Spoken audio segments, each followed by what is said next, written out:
मध्य प्रदेश के जिला छतरपुर क्षेत्र बमोहरी गांव में पहुंचा हूं और यहां पे भी आपको स्थितियां वर्तमान की दिखाऊंगा और साथ ही साथ यहां के कार्यकाल को लेकर भी जानेंगे। सहायक सचिव साहब इस वक्त मौजूद है।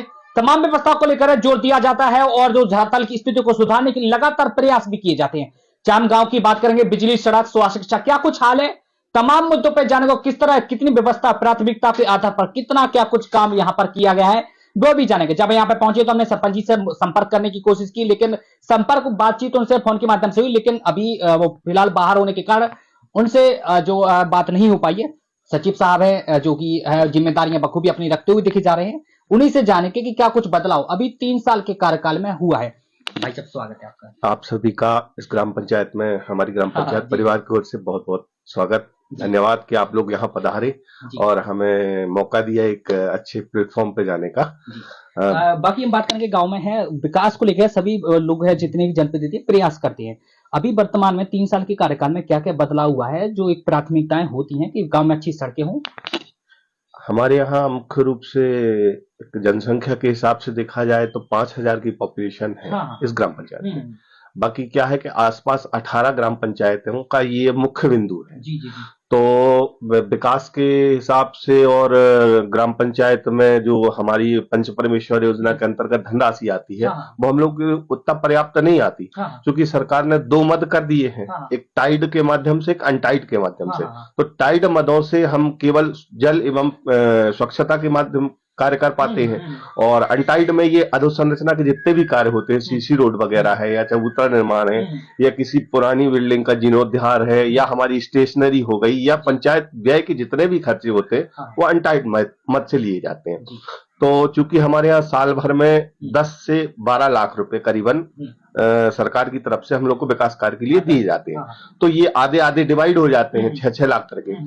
अब इसमें वर्ष में हम लोग कम से कम एक सीसी का निर्माण करा पाते हैं या एक नाली का निर्माण करा पाते हैं। तो सबसे पहले तो हम लोग को पैसे की आवश्यकता इतनी है कि गांव में जो सड़कें हमारी खराब हो गई हैं या मुख्य समस्या गांव की ये हो जाती है कि अभी बरसात का मौसम आने वाला है करीबन 2-3 महीने बाद, तो सीवरेज की समस्या हो जाती है, लोगों के घर में पानी घुस जाता है। तो उस हिसाब से मुख्य रूप से नालियां हम लोग को चाहिए पहले नंबर, और सड़कें हमारे यहाँ प्राय एक या 2 नए मोहल्ला जो अभी डेवलप हुए हैं उनको छोड़ के पूरे गांव में सड़कें बड़ी अच्छी बनी हुई हैं। कितने गांव जुड़ते हैं आपके? गांव तो एक ही है, केवल पंचायत एक ही है, केवल एक ही है, लेकिन आप ये बताएं, मतलब 18 पंचायतों का केंद्र बिंदु है, मतलब जुड़ाव है।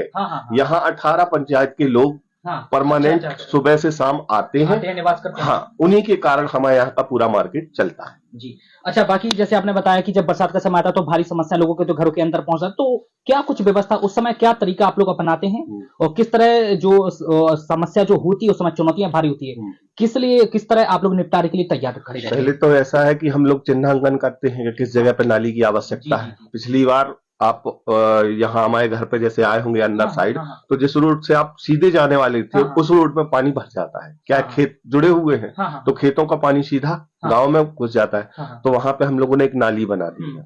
अच्छा, नाली बना दी, अभी जितना पैसा था हम लोगों के पास उस हिसाब से 300 मीटर नाली बनाई हुई है।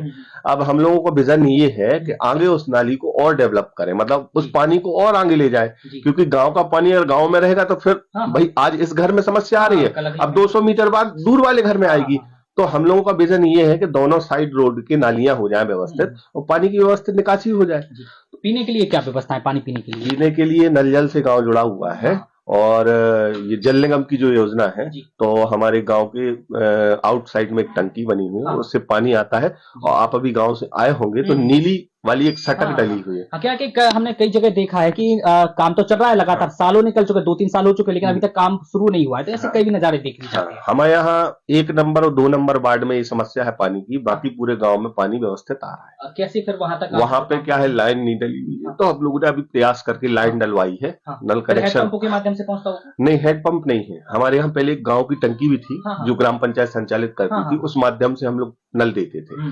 तो कुछ जगह उसके द्वारा पानी जाता है और कुछ जगह नल जल योजना के तहत जो जल निगम की टंकी है। टैंकर की आवश्यकता पड़ती है? टैंकर भी है हमारे पास, 2 टैंकर हैं, लेकिन वो वैसी जरूरत नहीं पड़ती कि टैंकर से अपन को पानी देना पड़े। वो तो आपके यहाँ कोई उत्सव वगैरह हुआ तो उस हिसाब से, बाकी ऐसा इतनी कमी नहीं है हमारे यहाँ। शिक्षा को लेकर है, बताए क्या स्थिति अभी बनी हुई है, किस तरह कितना सुधार लगातार हो रहा है? अब सुधार के लिए तो ऐसा है कि प्रयास तो सभी लोग कर रहे हैं। हमारे यहाँ 3 स्कूल शासकीय हैं और लगभग 3 स्कूल प्राइवेट भी हैं। कहाँ तक तो विद्यालय है? सरकारी तो है 12वीं तक। हाँ। और जो प्राइवेट है वो 8th तक है। अच्छा। बाकी सामुदायिक भवन, शादी ब्याह लोग करवा सके, वहाँ पे धार्मिक कार्यक्रमों का आयोजन भी हो सके, तो इसके लिए भी कुछ है अभी व्यवस्था? सामुदायिक भवन के लिए हम लोगों ने दिया हुआ है प्रस्ताव। तो अभी पेंडिंग में है। तो आपके माध्यम से सरकार से भी ये अनुरोध करना चाहेंगे कि अगर सामुदायिक भवन हो जाए। जी, बिल्कुल। बाकी बात करेंगे हम यहाँ पे स्वास्थ्य को लेकर, क्या कुछ व्यवस्था है इलाज के लिए? स्वास्थ्य के लिए उप स्वास्थ्य केंद्र है यहाँ पे एक, ANM है वहीं पे। अब वो क्या है कि अभी नया हॉस्पिटल स्वीकृत हुआ है, साहेगढ़ मार्ग पे है। अगर आप आए होंगे तो अभी नई बिल्डिंग है, अभी वर्चुअल उसका उद्घाटन भी हुआ है। खजुराहो में प्रधानमंत्री जी आए थे, उस समय उसका वर्चुअल उद्घाटन भी हो चुका है और अभी वो चालू नहीं हुआ है। बाकी स्वास्थ्य के लिए ऐसा ही है कि बक्सवा जाना पड़ता है या फिर साहेगढ़ जाना। खेलकूद मैदान प्राइवेट जगह होने के कारण नहीं है यहाँ के, और सरकारी कोई जगह है नहीं इतनी। तालाब की आवश्यकता पड़ती है लगता है? तालाब की आवश्यकता तो है, लेकिन सरकारी जगह नहीं है हमारे पास। मतलब इस समय अपने ग्राम में राजस्व भूमि शासकीय नहीं होने के कारण पॉइंट जैसा कुछ मकसद हो। और बाकी बात करेंगे लाइब्रेरी को लेकर। अभी हम लोगों ने लाइब्रेरी हमारे यहाँ स्कूल में है, हायर सेकेंडरी स्कूल में, वहाँ अलग से व्यवस्था है इसकी। और ग्राम के हिसाब से एक ग्राम पंचायत भवन में भी हमने एक छोटी सी लाइब्रेरी विस्तार की हुई है।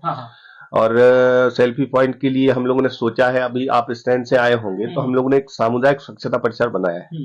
तो उसी के ऊपर हम लोग थोड़ा वो उसका सौंदर्यकरण करेंगे, जिससे सेल्फी पॉइंट भी बन जाए और जगह भी हम लोग की बचेगी, क्योंकि जगह नहीं है हम लोग के पास। बिजली के बारे में थोड़ा बताएं, कितने घंटे पहुंचती है, पर्याप्त मिलती है नहीं? बिजली तो हमारे यहाँ पर्याप्त मिलती है। अभी सिंचाई का सीजन था तो थोड़ा 19-20 हो जाता था, बाकी बिजली के हिसाब से ठीक है। तो वैसे तो आपको लगता होगा कि कुछ किसानों को लेकर है, कुछ कदम है यहाँ पे? ऐसा लगता है कि किसान भी यहाँ पे काफी लोग, किसान तो वास्तव में काफी लोग हैं और उनको जैसे खाद की समस्या होती है, बीज की समस्या होती है। सरकार के माध्यम से, आपके माध्यम से मतलब सरकार के पास पहुंचाना चाहूंगा कि यहाँ एक CSC की योजना चलती है, जो जिसके हिसाब से किसान सेवा केंद्र स्थापित हो जाए तो किसानों को भी मदद मिलेगी और उनकी कठिनाई हल होगी। किसानों को पानी की क्या स्रोत है? पानी की स्रोत खुद के बोर से है। अच्छा। कोई ऐसे अलग से तो है। बाकी पंचायत द्वारा कोई मेड़बंदीकरण हो, चेक डैम हो, कूप निर्माण या मरम्मतीकरण हो, वो सब पहले हो चुका है, पहले के समय में। अच्छा, जो पहले की साइडें थी अब उनमें उतना जल स्तर कम होने के कारण उतना नहीं है स्तर। हमारे यहाँ मुख्य रूप से नलकूप खनन के माध्यम से ही सिंचाई। अच्छा, जिस तरह हमने देखा है या काफी सुना, जब हम आए तो काफी चर्चा करते हुए भी आए। जब यहाँ पे सरपंच जी से भी हमने संपर्क किया और उसके बाद आपसे भी संपर्क किया, जब बीच में और भी चर्चाएं हुई तो काफी तारीफें होके पुल भी बांध गए आप लोगों की, कि जिस तरह मध्य प्रदेश और केंद्र, मतलब राज्य में और केंद्र में जिस तरह डबल इंजन की सरकार चले, लगातार विकास गंगा विकास की लहर बहाने का काम करे, ठीक वैसे ही आप लोग भी मिलकर काम कर रहे हैं कि किस तरह काम कर रहा है और किस तरह आप उन जगह को चिन्हित कर रहे हैं जहां एक समय पहले व्यवस्था दम तोड़ती थी, चाहे वो सड़कों की बात हो, नाला नालियों की बात हो, सफाई व्यवस्थाओं की बात करें। तो सफाई व्यवस्था पर भी थोड़ा सा बताएं, क्या स्थितियां? मुख्य रूप से हमारे यहाँ जब से हमारे नए सरपंच जी का कार्यकाल चालू हुआ है तो बड़ी अच्छी व्यवस्थाएं बनाई हुई है हम लोगों ने। हम लोग एक सफाई कर्मी नियुक्त किए हुए हैं पंचायत के माध्यम से। तो सुबह 7 बजे परमानेंट जाता है और घर घर से कचरा, जो कचरा वाहन होता है ना, उसी हिसाब से हम लोग रिक्शा दिया गया है, तो वो परमानेंट गांव में लेके जाता है। काफी बड़ी पंचायत है और एक तरह से कस्बा पूरा बन चुका है यहाँ पे, बाजार भी यहाँ पे और काफी भीड़ भाड़ क्षेत्र भी यहाँ पे देखा जा रहा है। अच्छा, बाकी जैसे लोग आते हैं आने जाने और बीच में जैसे कई व्यवस्था लोग चाहे शौचालय हो, सामुदायिक शौचालय हो या मूत्रालय की बात करें, तो ये सब व्यवस्थाएं भी हैं बाजारों में किस तरह? बिल्कुल है, अभी हम लोगों ने बनाया हुआ है स्टैंड पे ही नवीन निर्माण है। वो यात्रियों की प्रतीक्षालय तो वैसे नहीं है, रुकने की व्यवस्था नहीं है। बाकी प्रतीक्षालय विधायक दीदी से 2 स्वीकृत हुए हैं, दोनों अभी लगे हुए हैं, वहां पे लोगों को सुविधाएं मिल रही हैं। बाकी बात करेंगे, जिस तरह कहा जाता है हर जनप्रतिनिधि द्वारा कि विकास की गंगा विकास के लिए लगातार बहाए जाने की जो काम है वो लगातार किए जा रहे हैं। हम विधायक जी और सांसद जी के बारे में भी थोड़ा सा जानेंगे, क्या भूमिका आपके क्षेत्र में देखने के लिए उनकी मिली है और कितनी सक्रियता के साथ काम हो रहा है? विधायक जी के बारे में पहले। सक्रियता के माध्यम में दोनों ही लोग हाँ।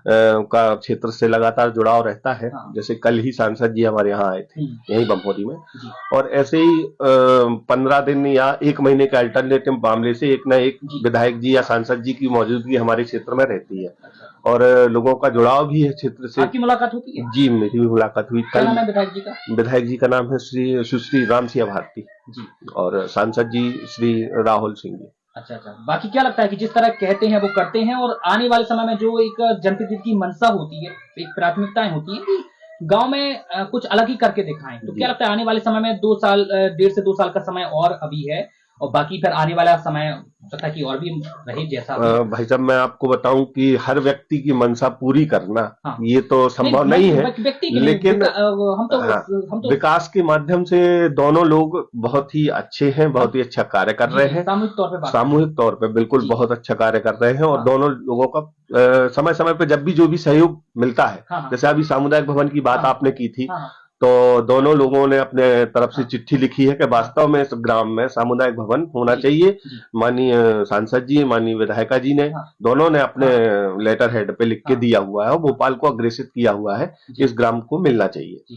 बाकी देख सकते हैं किस तरह यहाँ की जो सरपंच जी हैं वो लगातार विकास के लिए उनके कदम आगे बढ़ते हुए देखे जाओ, चाह रहे कि गांव में विकास अच्छा हो, डेवलप हो। जहां एक समय पहले नालियां चौक हो जाया करती थी, तो लगातार व्यवस्थाएं तो की जा रही हैं और लगातार जोर भी दे रहे हैं। जो एक समय जब थोड़ी सी बारिश होने के कारण यहाँ पे जो सड़कें हैं वो घुटनों तक पानी सड़कों पर आ जाता है, गंदा नालियों का पानी लोगों के घरों के अंदर भरना, ये आप खुद आप अंदाजा लगा सकते हैं कि क्या स्थितियां उस समय लोगों के बीच में रहती होंगी, और जब वो समस्याएं लोगों के बीच में होती हैं। तो बाकी लगातार प्रयास किया भी जा रहा, तमाम व्यवस्थाओं पर तो जाना, बिजली, सड़क, स्वास्थ्य, शिक्षा, क्या कुछ यहाँ स्थितियां हैं, हम गांव के अंदर भी लेके चलेंगे और वहां की भी तमाम व्यवस्था को दिखाएंगे कितनी दुरुस्तता के साथ यहां पर काम किया गया है, वो भी आपको बताएंगे। यहाँ पे सहायक सचिव जी की बात करें तो वो भी लगातार प्रयास कर रहे हैं, कोशिशें भी कर रहे हैं, और जिस तरह यहाँ पे सक्रिय भूमिका यहाँ पे विधायक जी की और सांसद जी की और सरपंच जी की भी और उनकी जो सहयोगी है उनकी भी यहाँ पे देखने के लिए मिल रही है। और गांव के अंदर भी लेके चलेंगे, महिलाएं, बुजुर्ग, किसान क्या कुछ यहाँ पे कहते हैं, स्कूल में पढ़ने वाले बच्चे वो क्या कुछ बताते हैं वो भी बताएंगे।